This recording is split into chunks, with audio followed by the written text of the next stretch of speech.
So where we kind of ended up at, hopefully everybody's kind of caught up, was we had finished all of the skinning, and now it's time to put in some controls. So this shouldn't be too terribly hard. The first, in order to create controls for the animators here, we're going to use what's called curves. Okay? And the curves are under the animation tab here. Actually, still, it doesn't matter. You can stay in rigging. Probably better that we stay in rigging. Click on the curves tab, and we're going to start off by making a NURBS circle. So if you just click that, it's going to create a circle at the bottom of the floor on the grid. And I want you to just go ahead and scale that up to where it's bigger than both set of wheels.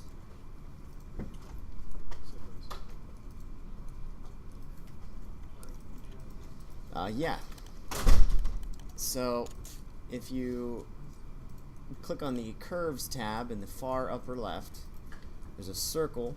Click that circle. It's going to create it at the center of the grid. Then just hit R on it, and you're going to scale it up to where it's bigger than the wheels, just like this.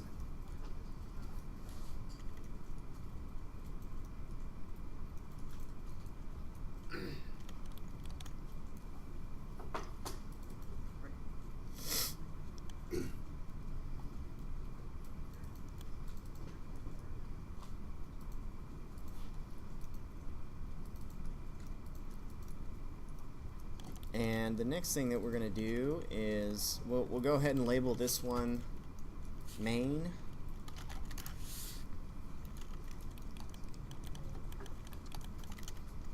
And then what I want you to do is duplicate that circle, and in rotate Z, rotate it 90 degrees, and then move it back.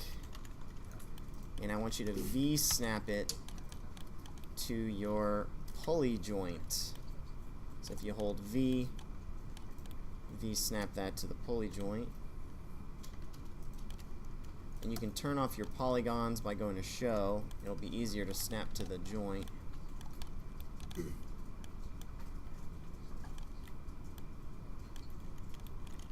And then scale that to where it's about as big as the starfish. This is going to make it easy for our animators to just grab that control and then rotate the pulley. So far we have two NURBS curves controls. One that we've rotated 90 degrees in rotate Z, and we've V-snapped that to the center of the pulley. And then we have another one which we created on the grid, and we made that bigger than the tires.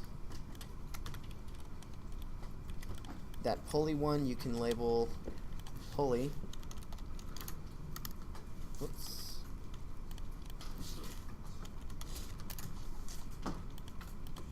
We may need to label it. Oh, yep. It's okay with that name.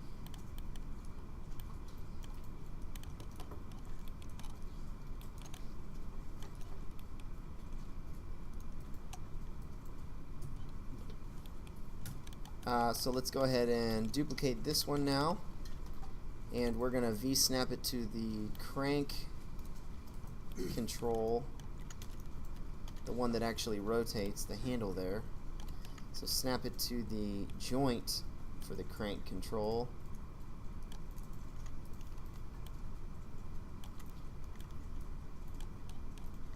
And you'll want to scale this one to be about as big as the handle. And you can name that one, we'll just name it, I don't even know, what should we name it? Why don't we name it crank wheel? Actually, that's not part of the crank. That's part of the locking mechanism, isn't it? So we'll just call this, yeah, release. Sure. So we've got 3 controls so far. Pulley and release for the lock, which are snapped to the joints there. And then the bigger control, which is snapped to the grid at the bottom there. And let's go ahead and add another control for the center bolt, just in case we want to rotate and aim this thing. I know it's not for that, but it's set up for that, so might as well. So duplicate one of these circles, and go ahead and V-snap that to the center bolt. And you can scale this one up so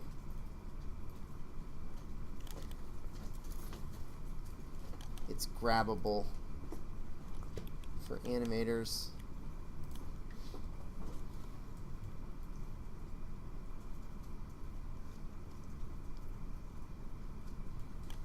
Something like that. And that one you can name center bolt.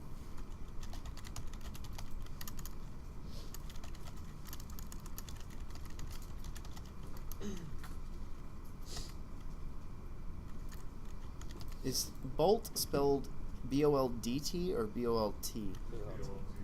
B-O-L-T. Cool. Alright, so we've got 4 controls in place so far. And if you're not done with your rigging, your skinning, that's okay. You can always go back and finish that stuff up. But let's go ahead and just place controls for now.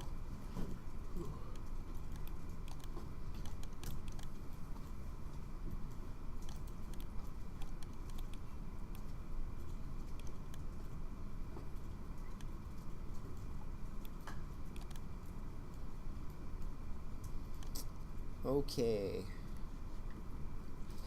So the next control we're going to add is a locator for the arrow. And the locators are located on a different tab, onto the rigging tab to the left of the joint tool. And it looks kind of like a little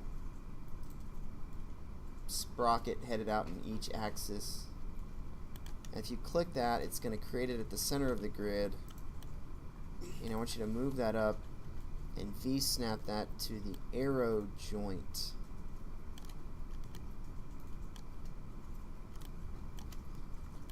Go ahead and V-snap that to the arrow joint.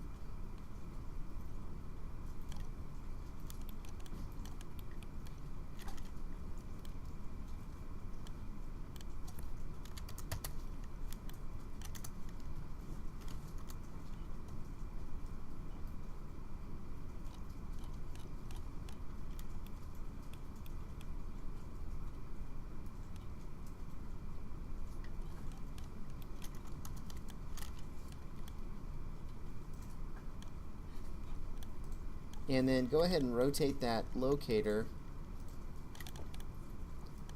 20 degrees in rotate X. So if you select the locator and then go over to rotate X and rotate it 20 degrees, you try and move it, it will move along the direction of the, this thing looks like it was tilted 20 degrees.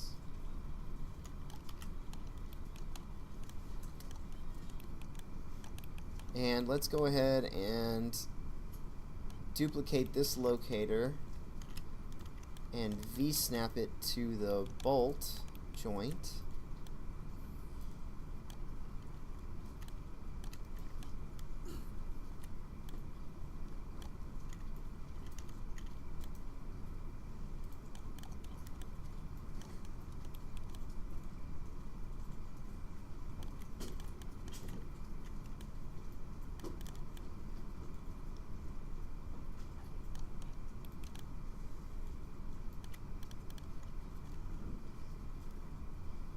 And I'm scaling these all to about 3 units. So each one is scaled to about 3.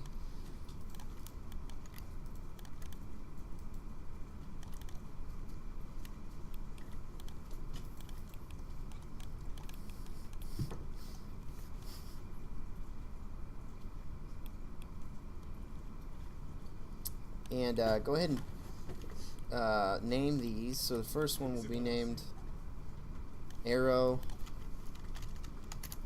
and the next one will be named Bolt.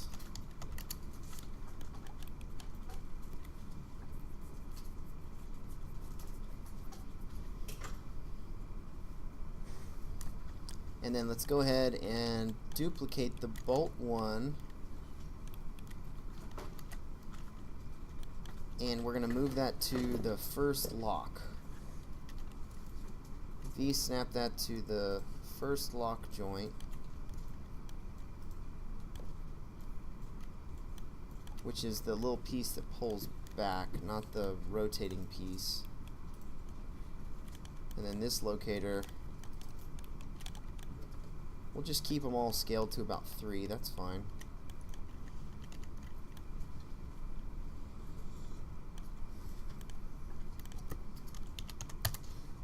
Actually, that little bolt one, or that little lock one, you could scale to 1.5.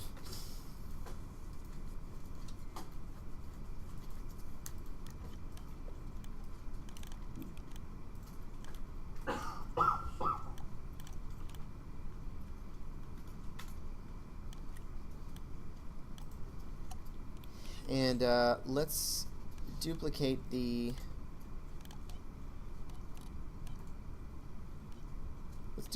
main circle on the floor, and we're going to V-snap that to the other lock.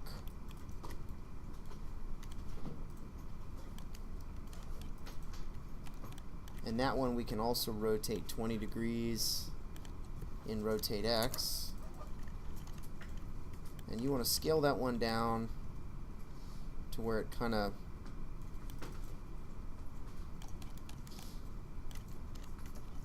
just kind of selectable in that area, not too big, to where an animator could grab it. Something like this.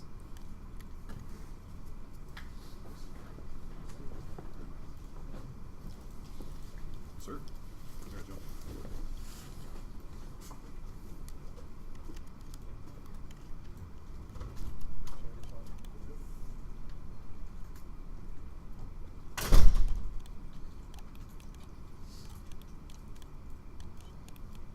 And that's it. Am I missing anything else? What else would an animator need to grab to move? I can't think of anything. We're going to set the firing action up to be sort of an automatic thing on a control.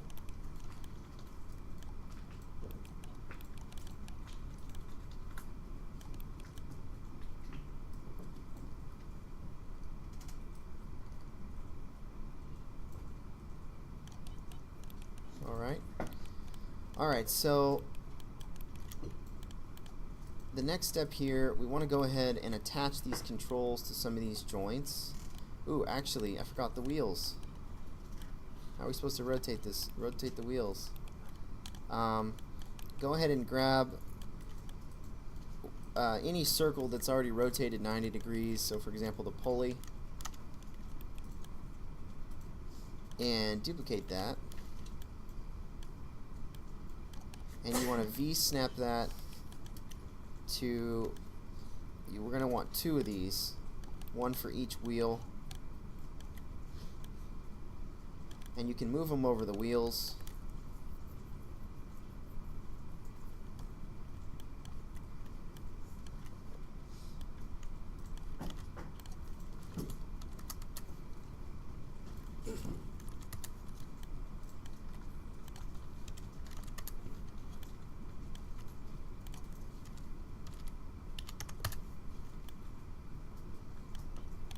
Like this, and I'm going to want to put each one of these over each wheel. And 11.5 or negative 11.5 in translate X seems to center them pretty perfectly over each wheel. So you can create two and then duplicate them. You'll have to kind of V-snap those actually to the bones. Then you can space them out. And again, 11.5 or negative 11.5 and translate X.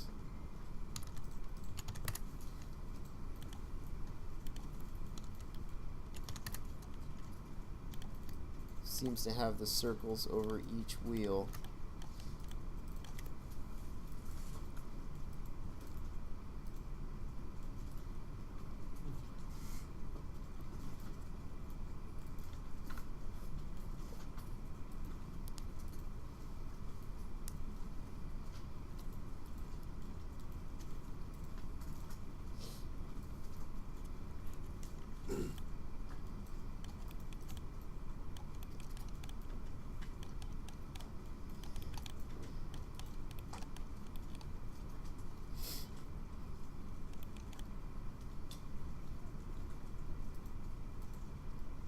And I can't think of anything else that we'll need.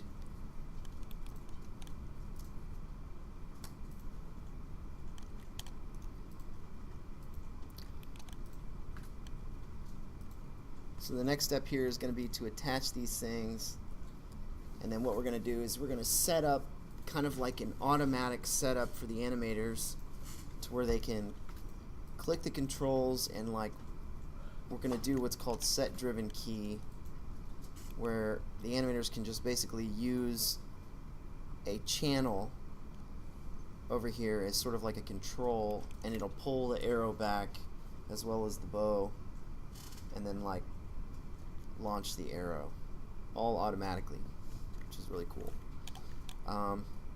But we'll do that next time, so go ahead and increment and save this when you guys get to here, and we'll see you next time.